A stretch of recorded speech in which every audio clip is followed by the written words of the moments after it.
22 सितंबर को सोमवार के दिन पहला नवरात्र है।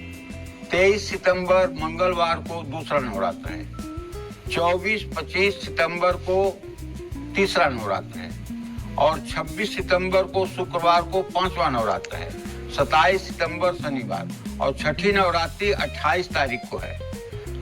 29 तारीख को सप्तमी और अष्टमी है। महानवमी 1 तारीख को है। अक्टूबर बुधवार को दशहरा और विसर्जन 2 तारीख को है। ये बात ध्यान में रखने योग्य है। इस साल विजयदशमी 2 अक्टूबर को है और इस साल का नवरात्र 10 दिनों का है। माने 22 तारीख से शुरू होकर के 1 तारीख को दिन में 2:23 तक नवरात्रि है, जो 10 दिन का सीधे सीधे नवरात्र होता है। ऐसे में जो लोग नवरात्र का पालना करेंगे वो लोग 1 तारीख को दिन में 2 बजे के बाद भी पालना कर सकते हैं। जय मां विंध्यवासिनी। नव दुर्गा का दिन है। इस साल नवरात्र 22 सितंबर सोमवार से शुरू हो रहा है। ये नवरात्र का पहला दिन होगा और ये दिन मां शैलपुत्री को समर्पित है। ये दिन मां शैलपुत्री को समर्पित है। मां शैलपुत्री को अखंड सौभाग्य का, मां शैलपुत्री से अखंड सौभाग्य का आपको वरदान मिल सकता है। शैलपुत्री की पूजा में सफेद तिल, दूध, सफेद चंदन, बेलपत्र, मखाना ये वस्तुएं अर्पित करनी चाहिए। 23 सितंबर मंगलवार को नवरात्रि का दूसरा दिन है। ये नवरात्रि का दूसरा दिन मां ब्रह्मचारिणी का है और मां ब्रह्मचारिणी की पूजा उपासना से तप, त्याग, वैराग्य और संयम की वृद्धि होती है। जो लोग नित्य मां ब्रह्मचारिणी का स्तवन और चिंतन करते हैं और मां ब्रह्मचारिणी की मानसिक सेवा करते हैं, आप विश्वास करो ऐसे लोगों का जीवन उच्च कोटि का होता है। ऐसे व्यक्ति को हर जगह, हर परिस्थिति में सम्मान और विजय की प्राप्ति होती है। 24 सितंबर बुधवार और 25 सितंबर गुरुवार को नवरात्रि का तीसरा दिन है।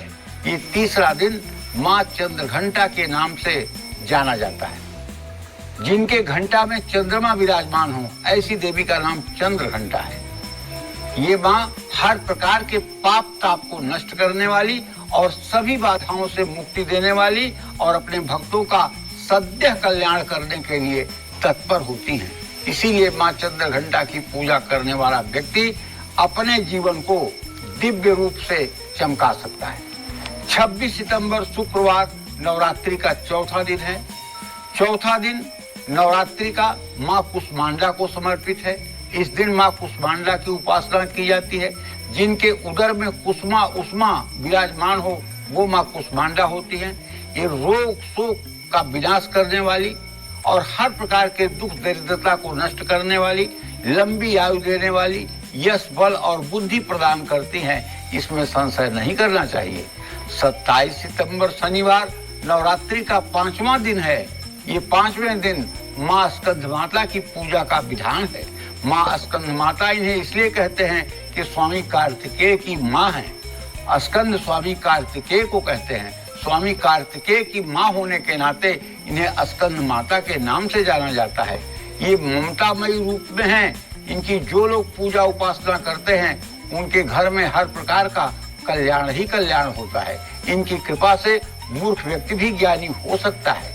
जिनको संतान नहीं है वो मां के इस रूप से गोद भरने की अगर प्रार्थना करें तो उनकी मनोकामना सद्य पूर्ण होती है।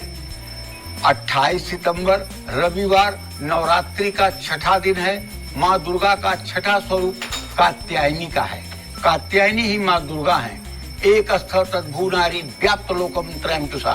कात्यायन ऋषि के आश्रम में प्रकट होने के नाते इनका नाम कात्यायनी पड़ा।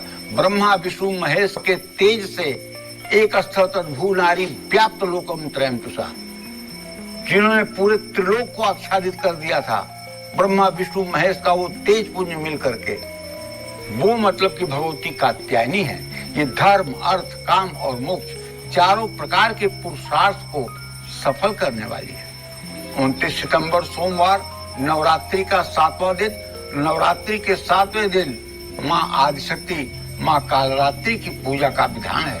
माँ कालरात्रि काल का नाश करने वाली देवी हैं।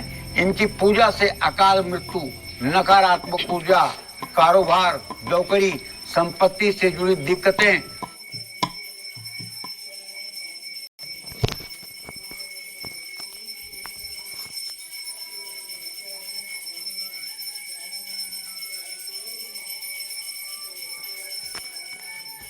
भूत प्रेत तंत्र मंत्र की बाधा सब कुछ जल करके भस्म हो जाता है।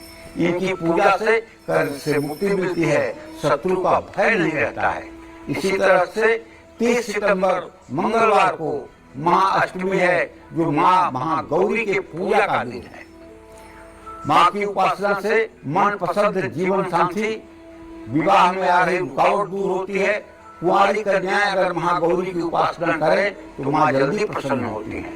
1 अक्टूबर बुधवार को महानवमी माँ दुर्गा की 9वीं शक्ति सिद्धिदात्री का है।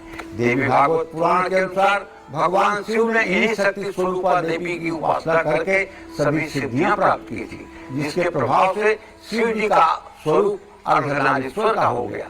2 अक्टूबर गुरुवार को दशहरा और दुर्गा विसर्जन का पावन दिन है। तो ये 10 दिन आपके लिए बड़े ही महत्वपूर्ण हैं। जय मां विंध्यवासिनी।